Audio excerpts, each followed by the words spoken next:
If you ever read Berserk, chances are that you heard the phrase Golden Age is great and everything after it sucks, and I don't agree with this phrase at all. I think that both Conviction Arc and Millennium Falcon Arc are great arcs, and that basically they're equally as good as Golden Age. It is always changing what is my number 1, 2 and 3 spot, but I think that they're all great arcs. But obviously there exist people who think that Golden Age is the only great Berserk arc, even going to those heights where they say that artwork after the Golden Age is in decline, and for that I just don't see it, because if you have two functional eyes you must see that Conviction Arc is basically the same art style as the Golden Age, but just with more details, so really people can get pretty extreme when they talk about Golden Age. But thinking more about Golden Age, I'd really start to realize that there are actually things in Golden Age that never really appeared after that in Berserk, and the things that really make Golden Age such a special experience.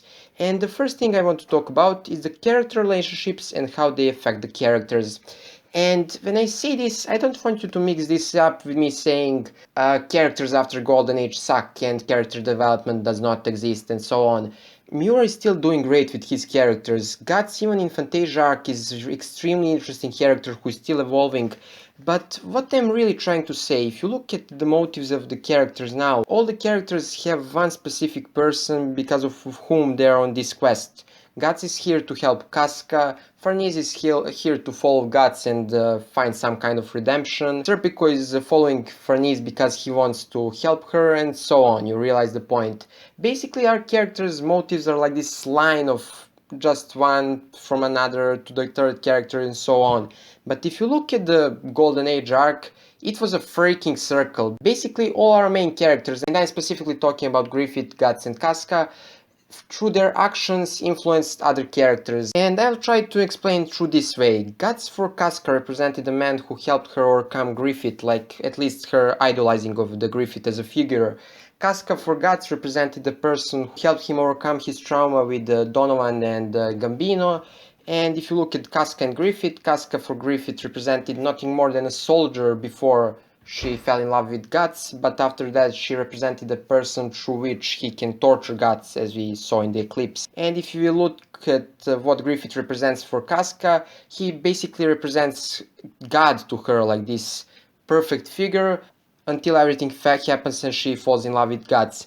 And if we look at Guts and Griffith, Guts for Griffith represents the only person that he has any real contact with, like emotional contact, and we see how everything crumbles down for Griffith once Guts leaves the Band of the Hawk. And if we look what Griffith represents for Guts, he represents for him a person because of whom he tried to find his purpose, like looking at Griffith and all the things he's doing. Guts felt empty, like a man with no dream. And this connection between all the characters, their motives, their drives, and the things they're doing throughout the story actually leads the story, like not a giant wars or something like that, but those three characters and how they interact, their choices lead them to the ending point of the Golden Age, like the tragic point that is Eclipse. And this is something I never seen done in any other manga, and for me this is the main reason why Golden Age is such a special arc. Obviously after the Golden Age characters still evolve, but more through their experiences and their encounters, and less through the interactions with the other characters. Clear example of this is Guts, who basically is on this path of revenge, but once he talks with Goto, he realizes that he must now change his way of thinking, he must help Casca. Or for example, Farnese, that after everything that happens in Tower of Conviction and after her interactions with Guts, realizes that her belief was unpure and that she must now find a true purpose. And Berserk in that sense is still great, but Golden Age had this special thing that no other manga has. And the second thing I want to talk about is that Golden Age did not have so many supernatural elements. And yeah, this is something I can see why people have a problem with. Up to the Eclipse, Berserk wasn't really like that much of a fantasy. There existed obviously apostles here and there, but it was pretty grounded for a fantasy series. But as the time goes on from the Eclipse, more and more fantastic things start happening, and like these magic aspects are not as surprising or as scary now as they were in the Black Swordsman and the Golden Age. And obviously this is true, like mystical elements in Berserk aren't as scary and mysterious now as they were before, because now it happens every chapter. But I think in the sacrifice of that mystery now we have a much better world in Berserk. Like one of the most interesting things after Golden Age for me is the world building, like basically how you see that the astral world and our world is colliding. It is simply great stuff to behold, and that ending to the Millennium Falcon arc for me is the clear example why World of Berserk needed to evolve. And the third thing I want to talk about is comedy, and yeah, in Golden Age there did not exist Isidro, and this is something I actually agree with.